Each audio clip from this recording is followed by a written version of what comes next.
রাহুল, তোমার স্যালারি কত? 45,000। তোমার ওই সাইড ইনকাম তো কিছু নিশ্চয়ই হয়।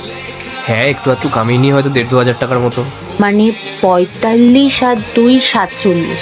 তো 47,000 টাকা ইনকাম করা ছেলের সাথে তো আমি থাকতে পারবো না। আমার যে হাজবেন্ড হবে সে পার মান্থ 1 লাখ টাকা ইনকাম করবে। মানে তোমার হাজবেন্ড 1,00,000 টাকা কামাবে আর তুমি কিছুই করবে না? হ্যাঁ, আরে তুমি বলো না স্যালারি বাড়ানোর জন্য। আরে সময়ের সাথে সাথে স্যালারি বাড়বে, যেভাবে বছর বছর স্যালারি বাড়ে সোজা পথে বাড়বে। সহজ পথে না কখনো স্যালারি বাড়ে না। আরে তুমি বলো না স্যালারি বাড়ানোর জন্য। হ্যালো বলো রাহুল। স্যার, আমি বলছিলাম যে স্যালারি বাড়াতে পারবেন 10,000? কেন, কোনো কি প্রবলেম হয়েছে? আসলে আমি আর আমার ওয়াইফ একটু ফ্যামিলি প্ল্যানিং এর কথা ভাবছিলাম। দেখো, 10,000 টাকা অনেক বেশি হয়ে যাবে। আমি তোমাকে 5,000 টাকা বাড়িয়ে দিচ্ছি, ঠিক আছে? Thank you sir, thank you so much. Okay, take care. Sir, good night. Yes yes, বসে বসে ইনক্রিমেন্ট হয়ে গেল। দেখেছো আমার বুদ্ধি কতটা।